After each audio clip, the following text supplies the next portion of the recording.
ஐயா அந்த coffee சாப்பிட்டமே coffee எப்படி இருந்தது ஐயா? சூப்பரா இருந்ததுப்பா. ஐயா காபி சாப்பிடும் போது உங்ககிட்ட கேட்கணும்னு நினைச்சேன். சொல்லுப்பா. ஆமா ஐயா, மாத்திரை மருந்து கையுமா எங்க போயிட்டு வரீங்க? பா கிளினிக்கு போய் டாக்டரை பார்த்துட்டு வரேன். எனக்கு ஒரு வாரமா சளி இருமல் ரொம்ப முடியல. இன்னைக்கு தான் டாக்டர் கிட்ட அப்பாயின்மெண்டே கிடைச்சது. ஆனா என்னங்க ஐயா, உங்க பிள்ளைகிட்ட சொன்னாக்கா அவரு கூட்டிட்டு போயிட்டு வந்திருப்பார்ல, இப்ப தனியா நடந்து கஷ்டப்படணுமா? ஆனந்தன், அதுக்கெல்லாம் நான் கொடுத்து வைக்கலப்பா. என்னங்க ஐயா சொல்றீங்க?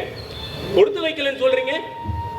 ஆமாம்பா ஆனந்தன், உங்ககிட்ட சொல்றதுல தப்பு இல்லை ஆனந்தன். ஏன்னா இந்த மாதிரி ஒரு பொறுப்பான பிள்ளைகிட்ட சொல்லட்டுல தப்பே இல்லை.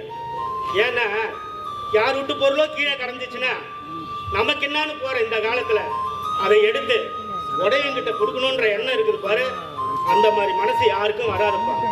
அப்படியாப்பட்ட உங்ககிட்ட சொல்றதுனால என் மனசுல இருக்கிற பாரமும் கொஞ்சம் குறைஞ்ச மாதிரி. ஆனந்தன், நான் 2 ரிட்டையர்ட் ஆகிறதுக்கு 6 மாசத்துக்கு முன்ன என் மனைவிக்கு உடம்பு சரியில்லாம போயிடுச்சு.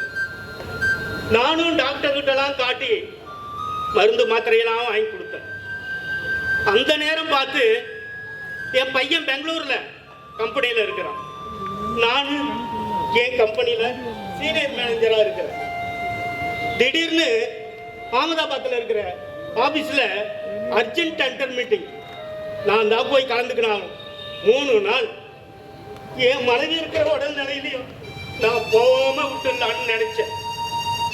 ஆனா என் மனைவிதான் என்னை கூட்டு,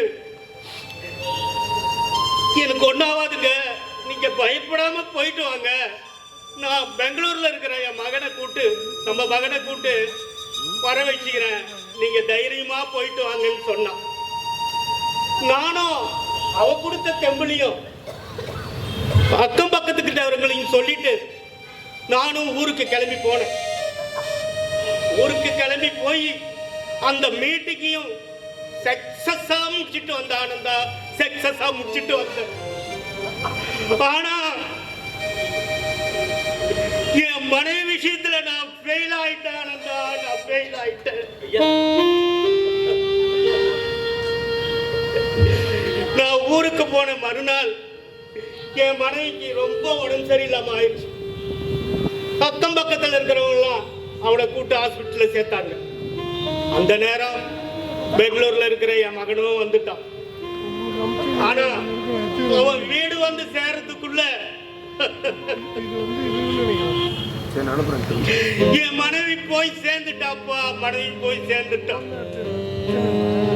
என் மகன் வீட்டு உள்ள நுழைஞ்ச உடனே அவனுக்கு கிடைச்ச வார்த்தை, கிடைச்ச செய்தி தான் அம்மா இறந்ததுதான்.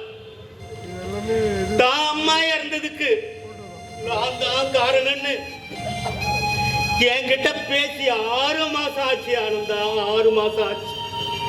ஆனந்தா, உன்கிட்ட கேட்கிறேன், நீ சொல்லு ஆனந்தா, நீ சொல்லு. அவ அம்மா இருந்ததுக்கு நான் தான் காரணம் ஆனந்தா. அவ அம்மா இருந்ததுக்கு காரணம் ஆனந்தா. ஐயா, அவ அம்மா இருந்ததுக்கு நான் தான் காரணம் ஆனந்தா. ஐயா, ஐயா, ஐயா, அழாதீங்க ஐயா, அழாதீங்க ஐயா, ஐயா, ஐயா, ஐயா, எங்க அம்மா அடிக்கடி சொல்லுவாங்க, இயற்கையோட நடவடிக்கை நம்மளால அவ்வளவு துல்லியமா கணிக்க முடியாது. உங்களோட மன வலிக்கும் கண்டிப்பா இந்த இயற்கை ஒரு பதில் சொல்ல ஐயா. காலம் உங்களுக்கு கை கொடுக்க ஐயா. உங்க ஆர்வத்துக்கு எல்லாம் சரி ஐயா. ஐயா வருத்தப்படாதீங்க ஐயா, வாங்க ஐயா, வருத்தப்படாதீங்க, வாங்க ஐயா.